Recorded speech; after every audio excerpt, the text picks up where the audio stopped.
It goes without saying that for you to be able to hack computers remotely over the internet, you need to have a good understanding of what the internet is and how does it work. A lot of people think that they know what the internet is, and if you go and ask anybody, somebody of your friends, your parents, your siblings, do you know what the internet is? Chances are they're gonna laugh back at you and they're gonna go, yeah, of course we know what the internet is. So, at the risk of sounding a little bit silly, I'm gonna ask you this. Do you know what the internet is? And how does it work? This is what this section is about. It's about understanding what the components of the internet are. So let's start by defining what the internet is. To put very simply, it's a global network of connected computers. So it quite literally is a whole bunch of computers all around the world that are connected to each other. Once we simplify this concept of what the internet is, anything attached to it, such as the concept of how hacking works, becomes simplified as well. This is how you start demystifying hacking. For a lot of people, hacking is sort of like this quote-unquote black art or mysterious magic. They don't know how it works and how does it happen. But once you understand that it's a big global network of computers, you start to understand that hacking is simply me accessing information on another computer elsewhere on the planet. You might be wondering, what do you mean by connected computers? Here's an article from The Guardian in 2013, and it says that damaged undersea internet cable causes widespread service disruption. Off the coast of Egypt, there was some damage in undersea internet cables, and this caused service disruption in some countries. So the internet is quite literally a whole bunch of cables, or at least part of it, is a whole bunch of big, massive undersea cables connecting continents and countries together.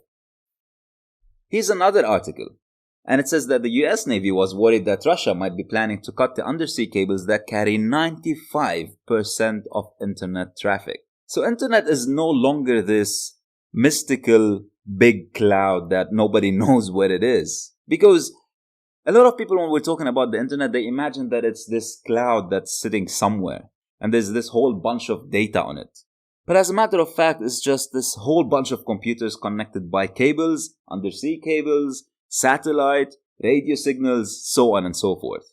So when it comes to hacking remotely, when it comes to hacking a system over the internet or a computer over the internet, all what you're doing is you're trying to access information on that computer that is sitting remotely somewhere else. You're going through an undersea cable, you're going through a satellite, it really doesn't matter.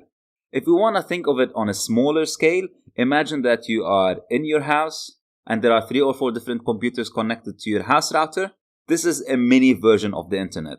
These computers that are in your house connected to the router here resembles the internet, and you can access information from one computer to another. This is what hacking basically is.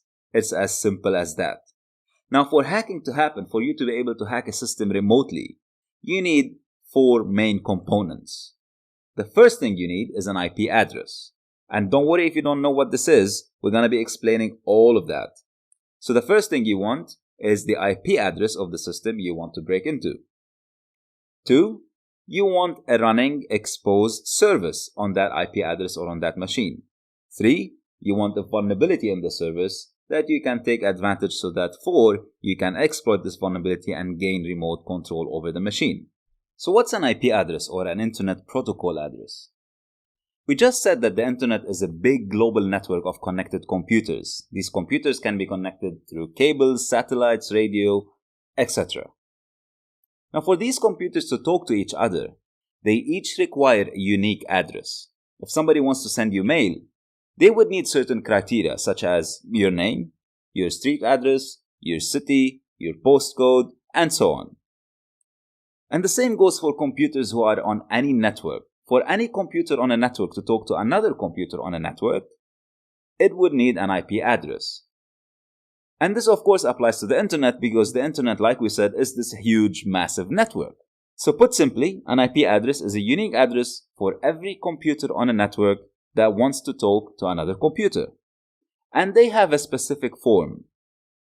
The form is number.number.number.number. And the number could be anything from 1 to 255. Let's take the example of these two computers on the network. On the left-hand side, you have a computer with the IP address of 192.168.1.1, and on the right-hand side, you have another computer with the address of 192.168.1.112. These are the IP addresses that are associated to these two different computers, and these are the IP addresses that these computers use when they want to communicate to each other. So if, for example, the computer on the left-hand side wants to talk to the computer on the right-hand side, it will be sending its traffic or its data to the address of 192.168.1.112 and the other way around. So how do I know what my IP address is? Let's do this exercise together. On your Windows machine, click on the Windows symbol on the bottom left corner and type CMD. This is a shortcut for command prompt. The command prompt is a small piece of software that allows you to interact directly with the operating system. So instead of using the graphical Windows interface, you can type commands here that Windows will interpret and will give you the output directly. The command we're gonna do is ipconfig. This is the command that displays what IP address our machine has. And as you can see here, my IP right now is 192.168.237.132. Keep in mind that if you're following on this exercise, you might have a different IP address than mine. And if you do this exercise on another day, you might get another different IP address because these IP addresses could often change. Right, so now I know what my IP address is, but what if I'm targeting a system on the internet and I want to know what its IP address is? How do I know that? The easiest way to do this is to use the ping utility. Ping is a small piece of software that sends packets to a remote system and waits for a response. It's a diagnostic tool that is mostly used to check if another system is alive or not, or is responding or not. So what we're doing here is we're typing ping google.com, assuming that, for example, we're targeting Google. Obviously we're not, but just for the sake of this exercise. So we type ping google.com, and we see a reply coming from the IP address of Google. So now we know that in my country, Google's IP address is 94.201.252.25. So in theory, this means that if I now open my browser and I copy and paste the IP address in my browser, I should be able to access Google's page. Let's see if that works. Here we go. So as you can see, I can access now google.ae, which is the Google page for my current country of residence. Here's your first mission. Identify your own IP address. Like I did in the exercise using the ipconfig command, identify and note down what your IP address is. Then, identify the IP address of Google in your country. I am being redirected to google.ae, which might be different than the IP address of google.com or google.fr, and so on and so forth. And remember, record your success. Record down the steps you made, take screenshots, write down the answers, because at the end of the course, you're going to be submitting this to us to get a very valuable prize. So now you know what the Internet Protocol or the IP address is. To review very quickly, it's a unique address for every computer on a network. And because the Internet is this huge global network, every computer on the Internet will have its own IP address. Now there are a couple issues with this. If you look at this picture of a Google data center, you'd see a whole bunch of computers. All these closet-looking things that you can see in this picture, these are racks of computers stacked on top of other computers, stacked on top of other computers. There are hundreds, if not thousands, of computers in this picture. And this is one data center alone. Now imagine that each one of these computers here in the picture would need an IP address.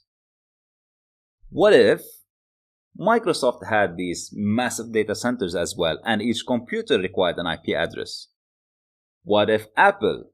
What about the rest of the world? Your university or your school or your home and so on. If every computer on the internet required an IP address, we're gonna be very soon running out of IP addresses. And actually we are. There's a limited number of IP addresses that we can use. Roughly it's 4.3 billion. And right now we're actually running out of IP addresses. And the other question is, what if we don't want our IP to be public? Google has a public IP address that we discovered together. because Google wants everybody to be able to access their website. What if I have my computer on my home network and I don't want it to be publicly available to everybody to access? This is when we use IP addresses that are not made public, i.e. private IP addresses. So a public IP address is any IP address that is directly accessible on the internet. For example, hackersacademy.com would have a public IP address, such as Google, such as Yahoo, such as Microsoft.com, and so on.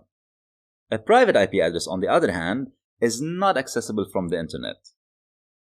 So for example, right now, if you're connected to a school network or your home network, your computer would have an IP address that would not be accessible directly on the internet. So if you're connected to a private network right now, your computer would have one IP address from the following pools. These are the pools reserved for private IP addresses.